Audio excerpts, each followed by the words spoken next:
حضرت اسماعیل علی نبینا علیہ الصلاۃ والسلام کی جب عمر مبارک 13 سال ہوئی،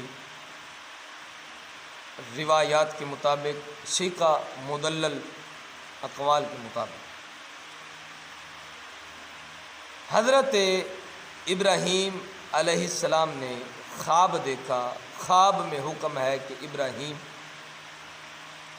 قربانی کریں، نظر پوری کریں۔ حضرت ابراہیم علیہ السلام جب صبح اٹھے تو 200 اونٹ ذبح فرمائے۔ 8 ذی الحج کو پہلا خواب آیا اور صبح اٹھے تو 200 اونٹ ذبح فرمائے۔ 9 ذی الحج کو خواب آیا تو حضرت ابراہیم علیہ السلام نے صبح اٹھتے ہی 400 اونٹ یا اس سے کم و بیش اونٹ ذبح فرمائے۔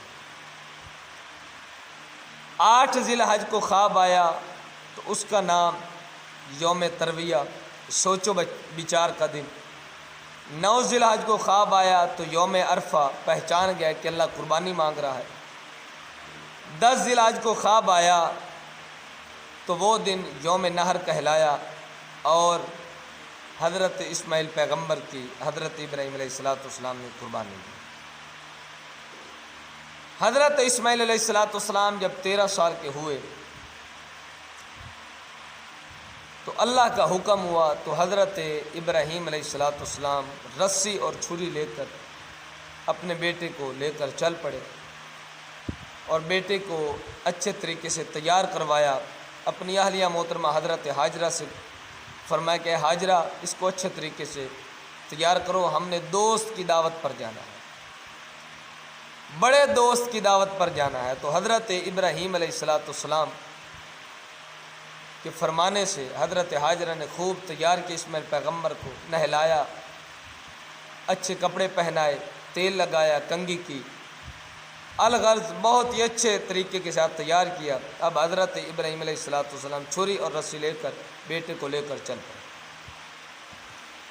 اب شیطان لعنتی بہکانے کے لیے ابراہیم علیہ السلام کے پاس آیا، کہنے لگا این ترید ایھا الشیخ، اے شیخ کہاں جانے کا ارادہ ہے؟ مجھے محسوس ہوتا ہے کہیں خواب میں تم نے سنا ہے کہ بیٹے کی قربانی دو۔ تو خواب میں تو شیطان نے کہا ہے تم رب کا سمجھ کر قربان کرنے جا رہے ہو۔ بھلا کوئی باپ بھی بیٹے کی گردن پر چھری چلاتا ہے؟ کبھی تاریخ میں ایسا ہوا ہے؟ تو حضرت ابراہیم علیہ السلام نے فرمایا بس کر اے لعین اپنی قال و قیل، میں بھی تیار ہوں، میرا اسماعیل بھی۔ تو حضرت ابراہیم علیہ السلام نے فرمایا لعنتی دفع ہو جا۔ حضرت ابراہیم علیہ السلام نے 7 کنکریاں اٹھا کر ماری۔ دوسری مرتبہ پھر آیا تو 7 کنکریاں، تیسری مرتبہ پھر 7 کنکریاں، 3 مرتبہ حضرت ابراہیم علیہ السلام نے کنکریاں ماری، جو کہ کل امت مسلمہ کے لیے تا قیامت یہ سنت بنا دی گئی۔ مفسرین کرام فرماتے ہیں کہ شیطان حضرت ابراہیم نے دیکھا تھا، اس کے بہکانے پر، اس کو خائب و خاسر کرنے کے لیے شیطان مردود کو، اس لعنتی کو بھگانے کے لیے حضرت ابراہیم نے کنکریاں ماری۔ اب ہمارا اسلام فرماتا ہے اب بھی وہاں پر جہاں پر کنکریاں ماری تو ان کا نام جمرہ اولا وسطی عقبہ ہے، اور حاجی لوگ وہاں کھڑے ہو کر پتھر مارتے ہیں۔ اب اسلام فرماتا ہے، ہمارے نبی کی شریعت فرماتی ہے کہ وہاں پر ہر حاجی پتھر مارے۔ ابراہیم نے تو دیکھا تھا، دیکھ کر پتھر مارے، تمہیں نظر آئے یا نہ آئے لیکن یار کی یاد کو تازہ کرنے کے لیے پتھر ضرور مارو تاکہ تمہارا حج ہو جائے، رب خوش ہو جائے، ابراہیم علیہ السلام کی یاد تازہ ہو جائے۔ تو حضرت ابراہیم علیہ السلام کو بہکانے کے لیے آیا، نبیوں پر شیطان کے وصف سے نہیں چلتے۔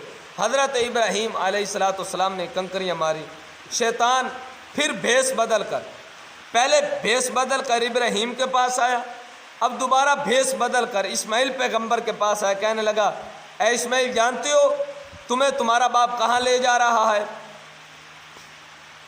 بڑھاپے کی عمر میں تیرے باپ کی گود ہری ہوئی ہے، یہ نسل کو ختم کرنے کے لیے جا رہا ہے۔ آخری سہارے کو قربان کرنے کے لیے جا رہا ہے، شیطان نے حکم دیا، رب کا حکم سمجھ کر تجھے ذبح کرنے جا رہا ہے۔ تو حضرت ابراہیم پیغمبر تھے تو بیٹا بھی پیغمبر تھا، اسماعیل بہت فرما بردار۔ جب شیطان کی گفتگو سنی تو حضرت اسماعیل علیہ السلام نے فرمایا اے لانتی دفع ہو جا، میں اسماعیل کی ایک جان تو کجا 1000 جانیں بھی اسماعیل کی ہوں تو رب کے حکم پر قربان کر دوں گا۔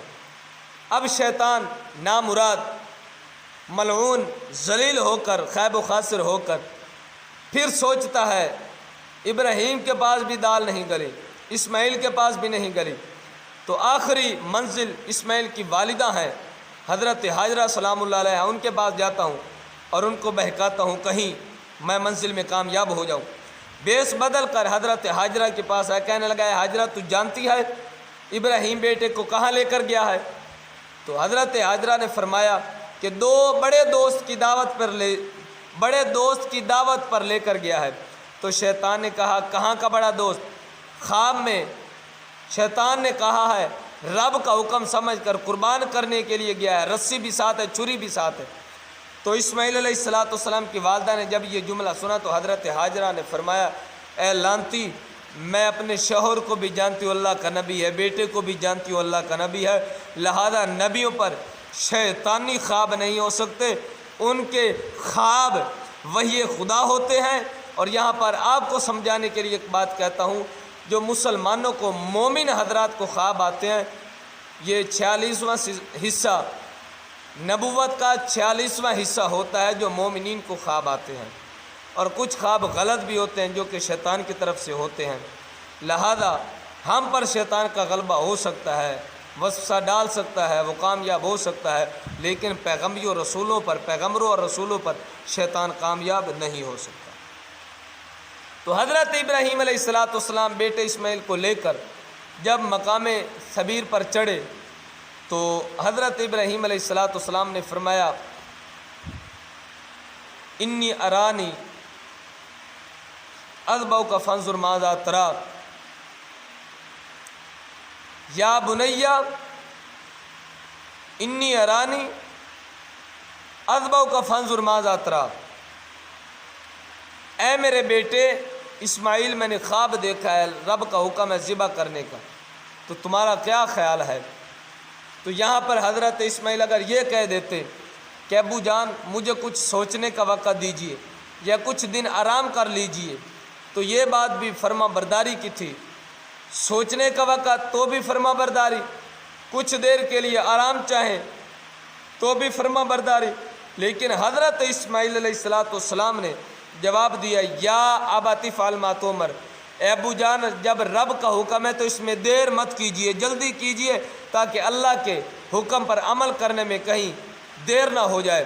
تو حضرت ابراہیم علیہ السلام جب ذبح کرنے لگے، قربان کرنے لگے، تو حضرت اسماعیل نے عرض کی اے ابا جان آپ ایسا کریں رسی کے ساتھ میرے ہاتھ پاؤں باندھ دیجئے تاکہ جب آپ حلق پر چھری چلائیں تو تڑپاہٹ کی وجہ سے جب میں تڑپوں تو کہیں یہ نہ ہو کہ تڑپنے سے اجر کم ہو جائے یا میرے جسم کے اعضاء آپ کے ساتھ لگیں اور آپ کی قربانی کرنے میں کوئی خلل نہ آ جائے، یہ فرما برداری ہے۔ تو حضرت ابراہیم علیہ السلام نے رسی کے ساتھ بیٹے کو باندھ دیا اور لٹا لیا۔ جب چھری چلانے لگے تو بیٹے نے عرض کی اے ابا حضور آپ ایسا کریں رسی کو کھول دیجیے۔ حضرت ابراہیم نے فرمایا بیٹے پہلے باندھنے کا کہا اب کھولنے کا، تو کیا بات ہے؟ تو حضرت اسماعیل علیہ السلام نے عرض کی اے ابا حضور کل کا مورخ یہ لکھے گا کہ بیٹا قربان ہونا نہیں چاہتا تھا، باپ قربان کرنا چاہتا تھا، بیٹا قربان ہونا نہیں چاہتا تھا، اس وجہ سے ان کو رسی کے ساتھ باندھ دیا، لہذا اے میرے ابو آپ رسی کھول دیجئے، مجھے قسم ہے اس رب وحدہ لا شریک مولا کی جس کے قبضہ قدرت میں میری جان ہے میں نہیں تڑپوں گا۔ تو رسی کو کھول دیا گیا تو حضرت ابراہیم علیہ السلام نے گردن پر چھری چلائی، فلما اسلما وتلہ للجبین، جب دونوں باپ بیٹا رضامند ہو گئے۔ یہ پارٹ نمبر 1 میں جو میں نے آیت کریمہ تلاوت کی، اس پارٹ نمبر 2 میں اس آیت مبارکہ کا معنی مفہوم مکمل ہو چکا۔ فلما اسلما وتلہ للجبین، جب باپ بیٹا اس کام پر دونوں راضی ہو گئے، اور اسلام کہتے ہی اس کو ہے جس کے آگے گردن جھک جائے۔ باپ قربانی دینے پر، بیٹا قربانی دینے پر، باپ قربانی کرنے پر راضی ہو گئے۔ باپ قربان کرنے پر، بیٹا قربان ہونے پر جب راضی ہو گئے تو للجبین، پیشانی کے بل حضرت اسماعیل کو لٹایا۔ یہاں پر دو روایتیں، ایک پیشانی کے بل، ایک جس طرح ہم جانوروں کو لٹاتے ہیں اور گلا مبارک کشادہ کر دیتے تاکہ جب حلق پر چھری چلے تو کاٹنے میں، وہ جو رگیں ہیں کاٹنے میں آسانی ہو جائے۔ تو حضرت اسماعیل علیہ السلام کو لٹا کر جب چھری چلائی تو چھری نہیں چلتی۔ دوسری مرتبہ پھر چھری چلائی، حضرت ابراہیم علیہ السلام نے اپنا گھٹنا سینہ معصوم پر رکھا اور چھری چلائی، چھری نہیں چلتی۔ تو حضرت ابراہیم علیہ السلام نے اس چھری کو پتھر پر مارا تو پتھر دو ٹکڑے ہو گیا۔ جب گردن پر چلاتے تو چھری چلتی نہیں، تو حضرت ابراہیم علیہ السلام نے چھری سے کہا کہ تو چلتی کیوں نہیں، گلا کاٹتی کیوں نہیں؟ تو چھری نے عرض کی الخلیل یامرنی والجلیل ینہانی، اے خلیل تو مجھے ایک مرتبہ کاٹنے کا حکم کرتا ہے، رب جلیل 100 مرتبہ مجھے نہ کاٹنے کا حکم کرتا ہے۔ تو حضرت ابراہیم علیہ السلام نے فرمایا تیرا کام ہے کاٹنا۔ تو چھری نے عرض کی آگ کا کام بھی تو تھا جلانا، اگر وہاں اللہ کے حکم سے آگ گلزار ہوئی، یہاں اللہ کے حکم سے چھری نہیں چلتی۔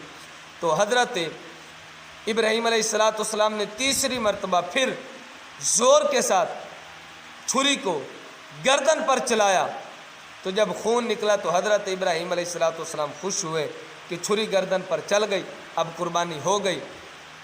تو جب چھری چلی، جب پٹی کو آنکھوں سے اتارا، جب دیکھا تو نیچے دمبا ذبح پڑا ہے۔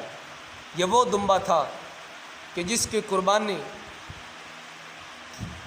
یہ دمبا اس کی نسل سے تھا جس کی قربانی حضرت آدم کے بیٹے نے کی تھی، اور وہ قربانی قبول ہو گئی تھی۔ اب اس دمبے کی قربانی